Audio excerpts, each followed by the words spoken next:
Hello everyone and welcome to another video.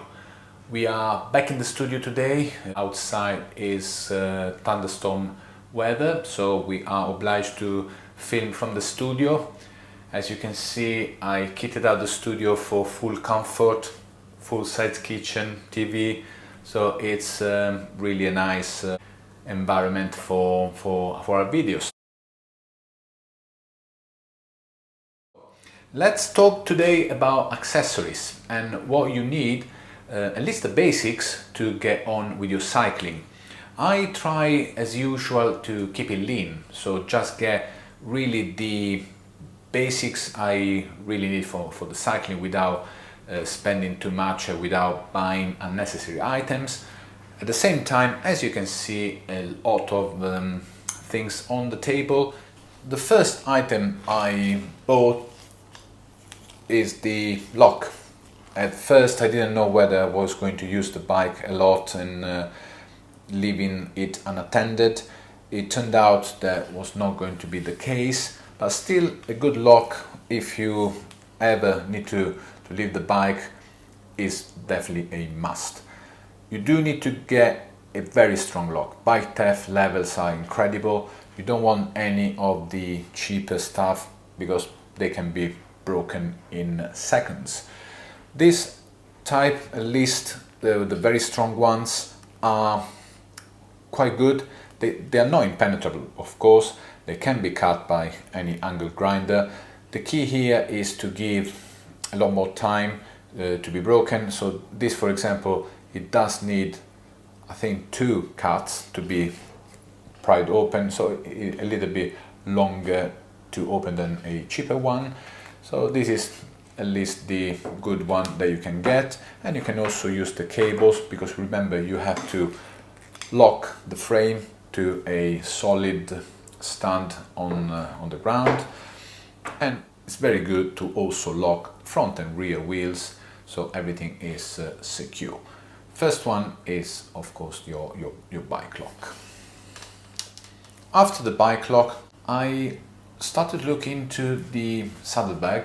This is very important because you don't want to get stranded on the longer rides, and you have to carry with you the essential. And for me, 2 tubes are really important to carry with you all the time, because when you have a puncture and you have used your tube, then of course it's going to be quite uncomfortable situation if you then have another puncture. I know that maybe it's not that likely to have 2 in a ride, but it does happen and it can happen. So always carry 2 tubes and a patch repair kit if you're really unfortunate. This is the first model I bought, the Ortlieb Micro. Is the smaller version of the 2 available sizes. I think it's 0.5 liters. Quite good.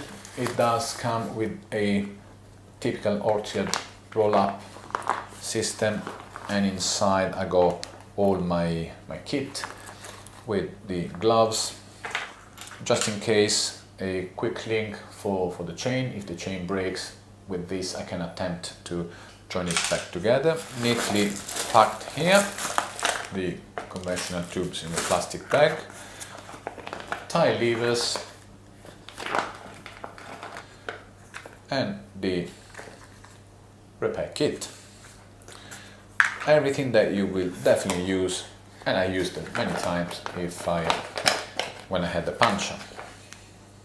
And this was already out, but it's the multi-tool. In the very small package you will have all the items you need.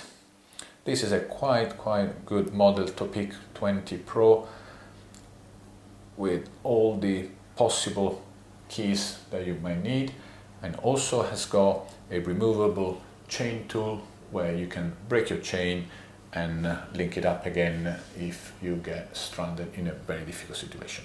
This is really an essential piece of kit, including your pump. So this is a very good pocket dry pump from Lesign. I love it because it does have a removable hose and when you pump it up, it's extremely good. It's got Presta and shredded valves. You link to your Presta tube and you're free to use the pump with the other hands without having to worry about the link coming off your valve. Problem is, if I explain in another video, if you do have Presta valve with a removable core and they are not properly tightened, when you unscrew the hose, you need to be extremely careful, otherwise the core or the valve will come out and all the air you have pumped will come off straight away from the tube. So make sure that your cores from the valve, if they're removable, they are quite tightened. You can use maybe the multi-tool to tighten the valve core just in case. Then you screw it up, pump, and off you go back to your ride. I use the same kit on the Canyon in a much smaller saddlebag, because in this one I'm using the Pirelli Velo thermoplastic tubes, which are much smaller, but the idea is the same: to carry 2 spare tubes, 2 levers, patch kit, gloves, chain link and a multi-tool. Another extremely important element for your safety is the lighting on your bike. So the lights are a almost mandatory accessory to have. They will increase your visibility, and if you ride at night, it's of course so important to have them. Now there are different types. What I will say you will need to consider first of all is the power. In town, especially for the front light, you don't need huge power because the streets are reasonably lit. So is what you will need to look at is light for you to be seen rather than see outside. Of course, if you ride in the countryside in pitch black, you might need something much more powerful to actually illuminate the road in front of you and check where you're going. 2 main differences are the lights that will have batteries inside, like these basics cat eye, which are decently powerful, steady and flashing with this quite powerful cat eye. And rear as well will have a similar pattern. You can choose between the steady lights, different type of flashing. Now this one with batteries lasts for a very long time. They are decent lights. The only thing is, of course, pros and cons of the batteries. They last a lot longer than rechargeable ones, but if you get stuck, you do need to get to a shop and buy new batteries. So if you don't have that possibility to buy the batteries, if after hours shops are closed, then you will be stranded. Same thing, of course, with the rechargeable lights. Rechargeable lights are much more convenient because with the USB port you can recharge them out, but if you forgot to recharge them, no way you can buy a battery and stick it on. So it's however, pros and cons of the 2 systems. Now I mainly use the rechargeable ones. When they first show that they are low in battery, I will charge them up again, either at home or at work. This is the one I use on my commuter, so I ended up with a Lesign Strip 150. It's very bright. It's got very different, maybe too many types of flashing. Even like this is one of the modes which is very powerful, destined for daylight riding. Very flashing. So the idea is that when the light is very bright, then you still be seen, and different type of steady light depending where you ride, and different type of flashes. On the front I have a cat eye, an amp 400, very reliable light. This is my preferred mode, with almost steady light but with a bit of a flash. For the Canyon I use slightly smaller light, still powerful. This is an Exposure Trace, which has got a similar mode with a steady but flashing light, and it does come with different modes as well. It also has got a daylight running mode, and at rear I do have a cat eye Rapid X. Now, my main issue with the lights, especially at the front, is that some riders use in-town unnecessary bright lights pointed at 0 degrees in front of you. And even at night when I ride across these people, they point out these extremely powerful lights, full power, just to really almost blind everyone else. I think this is a bit extreme. It's not needed in town, will not help overall, I would say, your safety. And at the same time, riders that use the daylight mode at night, so with a very powerful flashing sequence, is in my opinion not needed and annoying for the other road users. At the same time, when it's dark, using a flashing like this, it might be even too disorientating. Now, when you approach a rider is riding fast with this kind of sequence, it's difficult to actually track the movement of the other rider. So I would say the very best are the modes where they are still flashing, but the light is more or less always on, like this one. So you do get the attention grabbing element of the flashing, but the light is on, so there's no delay between the flashes. There is still light to trace your direction, or in this exposure, again, very nice as well, flashing but with a constant mode.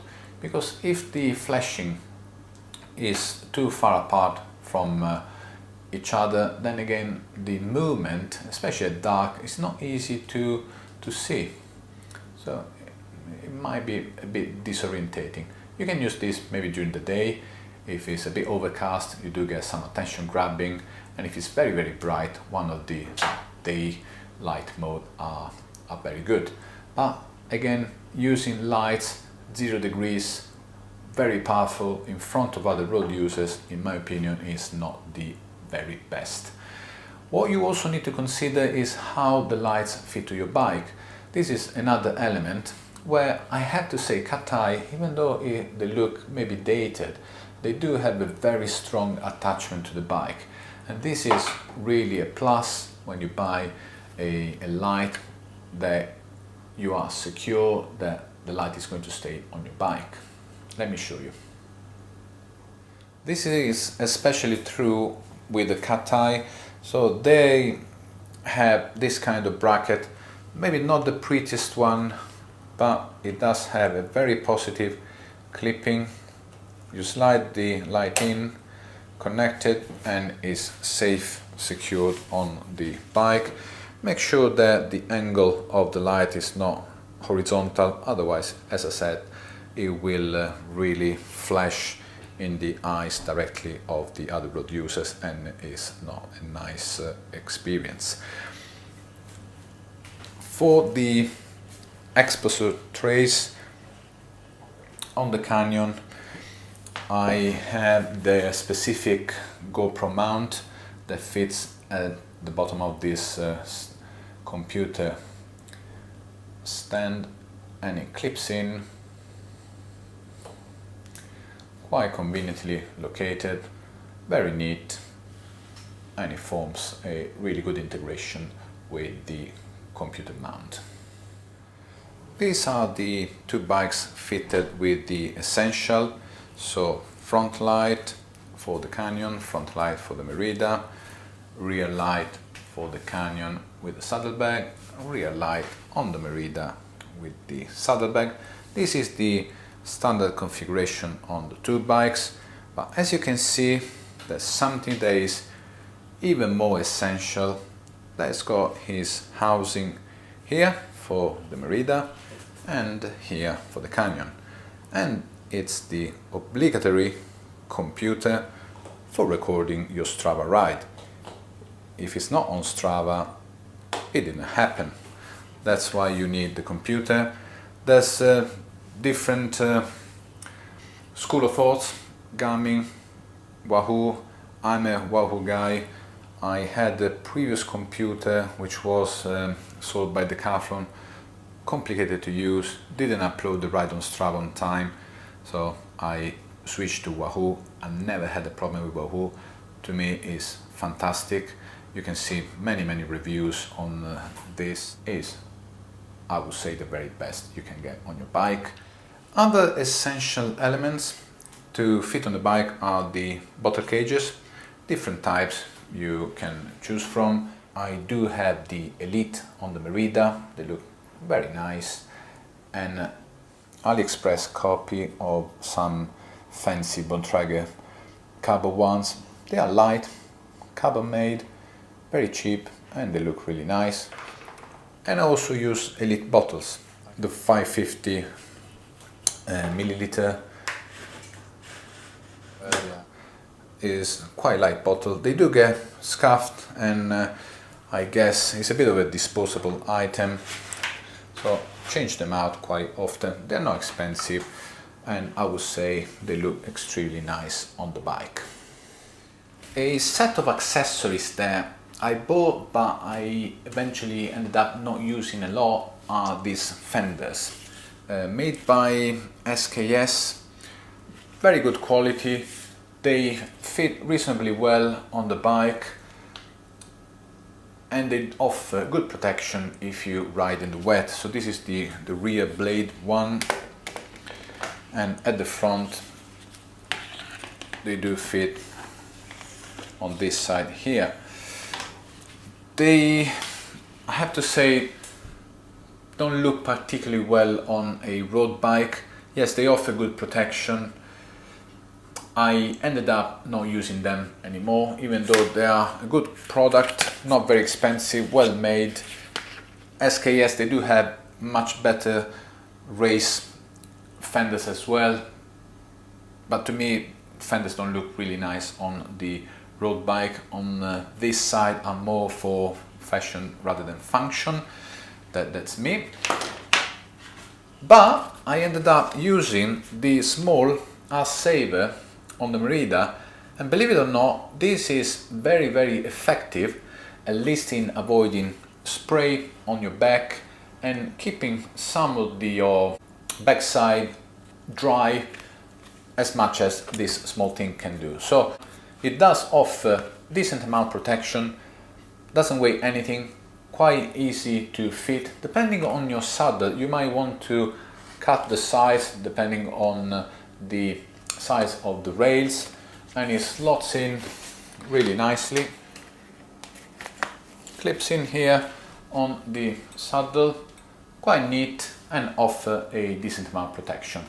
When I ride to work, this is always with me, and that is the configuration of the bike for even the wettest days. We covered so far the essential: locks, lights, saddlebag to carry your spares if you do have any trouble while you're riding in terms of puncture or mechanicals. I haven't mentioned the helmets. I've done 2 videos on the helmets. These are essential. I never ride without an helmet, so it's extremely important, as you might guess. You might want to see my videos on the helmet reviews I've done so far. So I love helmets, as you know. I got 4 now. Some other elements might add to your maintenance of the bike, so brushes, chain cleaner, but this is more like maintenance and not accessories. Very cheap iPhone or mobile phone holder. This really costs nothing. Not using them a lot because now I got the Wahoo for the routes. It's quite useful, very cheap, and convenient to carry with you if you need to. These are not necessary at all, but if you use clipsless pedals and you plan to walk longer than what you need to, then you can clip this on to protect the cleats. Now, when you walk on Shimano cleats, these yellow parts will eventually wear out. So it's not nice if they wear out, it gets extremely slippery. This can then help you out in walking a little bit longer without ruining your cleats. Quite nice, not expensive. I think I got them on eBay somewhere. Very important to protect your eyes. I do have a pair of cheap but decent quality Sirocco glasses. They look very similar to the POC design. They are photochromatic. They do get darker with the sun. Quite useful, nice design. They do the job. You can also change the lenses quite easily. I have to say, quite happy with them. The GoPro, of course, is not a cycling accessories, but if you want to record your rides, it's quite useful. This is a very cheap GoPro 7 Hero White. So the very basic one got, I think, £100 from Argos.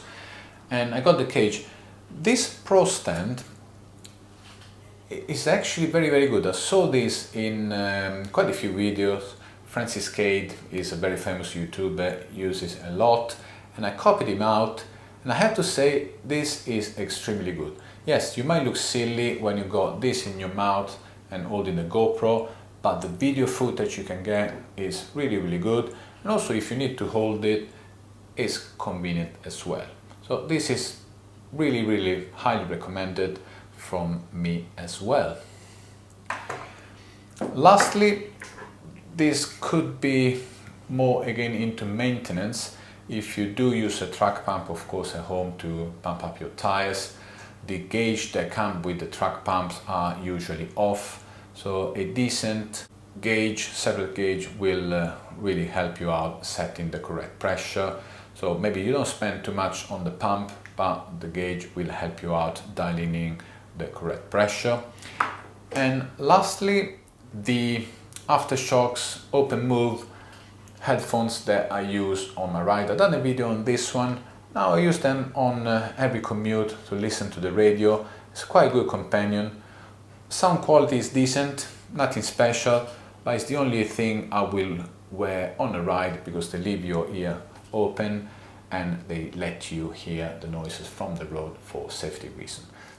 Other accessories that you might want to use, that in this case borderline more into bike maintenance rather than accessory per se, are bike stand. And this is very efficient to work on your bike. I don't have a main stand where you hang on your bike. This is quite useful. You can put the bike here and work on your gears. This way you can, for example, index your gear, turn the wheel freely while the bike is on the stand, or you can use this type of stands to leave the bike on the floor without fear of falling into the ground. So these are the main accessories that I've been using so far. Feel free to comment. If you do have other accessories that you can't ride without, let me know. I'll be happy to hear your thoughts. Thanks again. Ciao.